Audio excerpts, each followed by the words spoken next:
자, 이런 가운데 정부와 대통령실 그리고 민주당은 오늘 이재명 정부 출범 이후 첫 당정대 협의회를 열었습니다. 내일 국무회의에 상정되는 2차 추경에 대한 논의를 진행했는데요. 협의 결과 들어보겠습니다. 당이 지난 올 초 2월부터 계속 제기해왔던 우리 경기의 최소한의 방어를 위한 추경의 규모가 35조 원은 돼야 된다는 입장을 계속 제기해왔는데 1차 추경과 이번 2차 추경을 합하면 당이 생각하는 규모에 근접해 있다라고 하는 말씀을 드릴 수 있겠습니다. 당은 모든 국민에게 민생회복 지원이 보편적으로 이루어져야 된다라고 하는 입장을 계속 강조해 왔는데 정부도 이러한 입장을 그대로 받아서 보편 지원을 원칙으로 설계했습니다. 기초생활 수급자라든지 차상위 계층이라든지 이 어려운 취약계층에 대해서 추가적인 지원을 하겠다라고 하는 대통령의 의지와 정부의 의견도 반영이 되어 있고 그것 역시 당의 기존 입장과 다르지 않기 때문에 크게 환영합니다. 인구 소멸 지역을 포함한 지방 주민들에 대한 추가 지원까지도 정부에 요청하고 정부가 적극적으로 수용키로 했다는 점 말씀드립니다. 네, 이 민주당 당대표 정무조정실장이신 김우영 의원. 일단 당정대 협의회, 이 정무조정실장의 업무죠, 그게? 네, 그 정무조정이라는 게 네. 예, 뭐 정부 내지는 기타 다른 정당과의 협력 네. 이런 사안들을 하는 일이죠. 예. 자, 이번에 이 협의 결과 어떻게 보셨습니까? 예, 그 이재명 정부 들어와서 네. 첫 당정대, 네. 당과 정부와 대통령실 네. 간에 이제 협상이 있었던 날인데 정책의장이 언급한 것처럼 당이 생각하는 기본적인 추경의 규모와 방식에 대한 총적인 그 합의는 원만하게 잘 이루어진 것 같습니다. 네. 특히나 1, 4분기에 우리 경제 성장이 마이너스 성장을 기록할 만큼 매우 불경기에 정부의 재정의 적극적 역할이라고 하는 것이 매우 사활적인 그런 과제라고 볼 수 있습니다.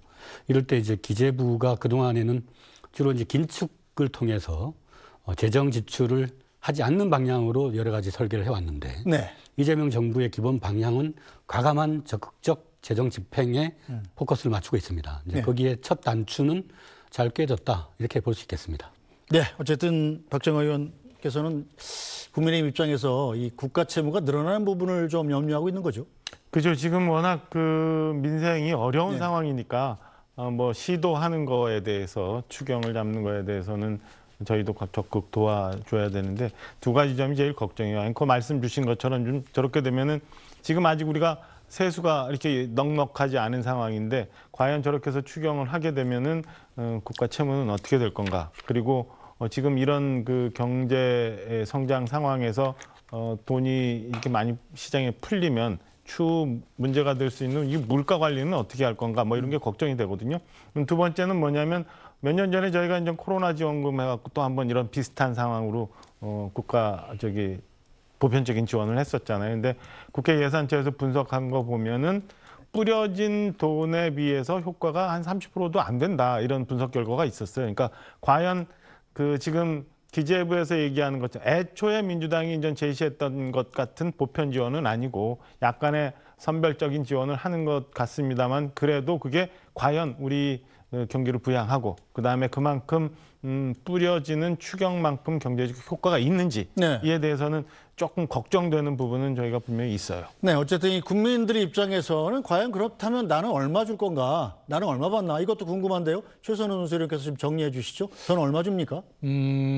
일단은 지금 이게 내일 국무회의에서 네. 확정이 되기 때문에 네. 엠바고가 걸려 있는 부분이 있습니다. 네. 상당히 제한적으로 말씀드릴 네. 수밖에 없다는 점을 전제로 해서 말씀드리면 일단 지금 두 가지 안에 대해서 언론 지면에서 많이 보셨을 겁니다. 네. 민주당 안은 25만 원에서 35만 원 사이로 주는 것이었고 기재부 안은 15만 원에서 50만 원까지 이렇게 조금 스펙트럼이 큰 네. 그런 형태의 안입니다. 근데 이제 어쨌든 오늘 회의 결론을 보면 보편 지급의 원칙은 지켜졌다.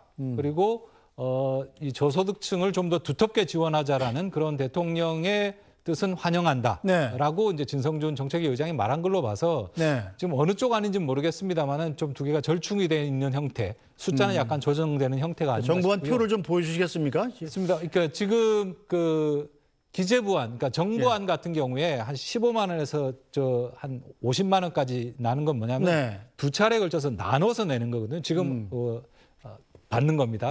지금 보시는 건데 첫 번째는 그냥 일률적으로 15만 원 주되 차상위 계층하고 이제 기초생활수급자 같은 경우에는 거기에 15만 원, 25만 원 얹어가지고 30, 40씩 주는 겁니다. 근데 저거는 왜 그러냐면 차상위 계층하고 기초생활수급자는 지금도 지자체에서 구분이 되어 있지 않습니까? 행정 지원을 하기 위해서. 그래서 이른바 선별 지원에 따른 행정적인 어떤 시간이나 행정 절차의 문제가 생각보다 좀 줄어들 수 있다. 뭐 이런 설명들을 하고 있는 모양입니다. 그래서 1차로 지급하고 그다음에 2차를 지급할 때는 소득 상위 10%는 제외하고 10만 원씩 일률적으로 지급하는 그런 식으로 해서 최종적으로 15만 원에서 한 50만 원까지 이렇게 가는 한. 요게 이제 기재부 아닌데 요걸 중심으로 해서 민주당 의견을 반영해서 이제 좀 조정을 해서 내일 나오게 될 것 같습니다.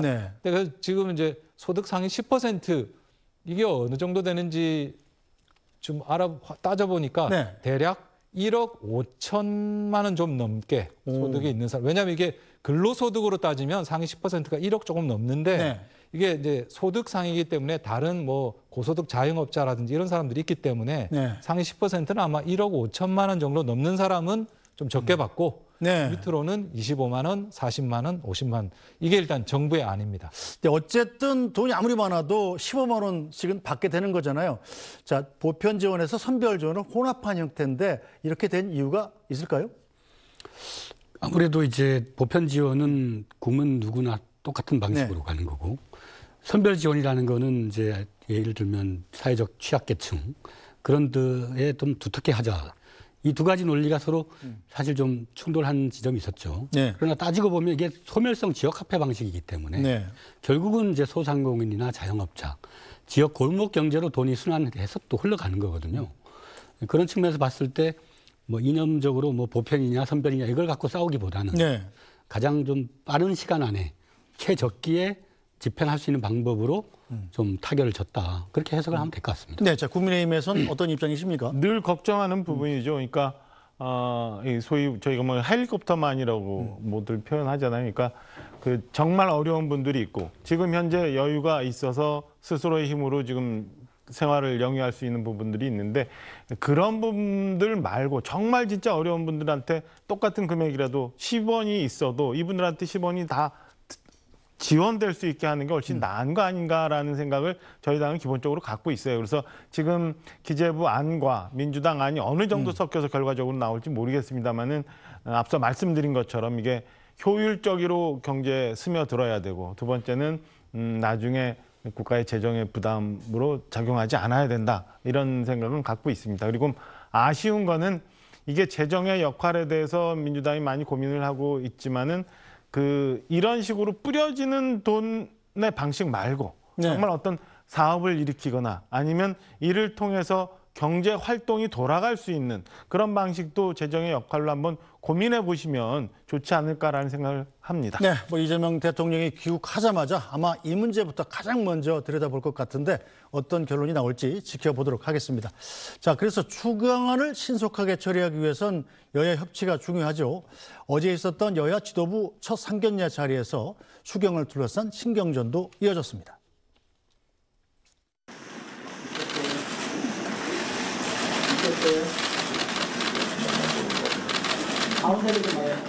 정부가 약 20조 원의 추경을 준비 중인 것으로 알고 있습니다. 추경의 목적은 분명해야 합니다. 또 재원 조달 방식이 납득할 수 있어야 하고 집행은 투명해야 합니다. 혈세는 꼭 필요한 곳에 가장 효과적인 방식으로 쓰여야 합니다. 정치적 목적을 위한 추경이라면 분명하게 견제하겠다라는 말씀을 강조하겠습니다. 특별히 말씀하신 게 추경, 그리고 상법, 사법체계 등에 관한 말씀입니다. 언중유골이 있던데 그 말씀에 대해서도 그런 것에 대해서 진지하게 저희가 토론하고 합의점을 찾고 협의하라고 정치가 있는 것이라고 저는 생각을 하거든요. 그런 점에 대해서 깊이 유념하겠습니다.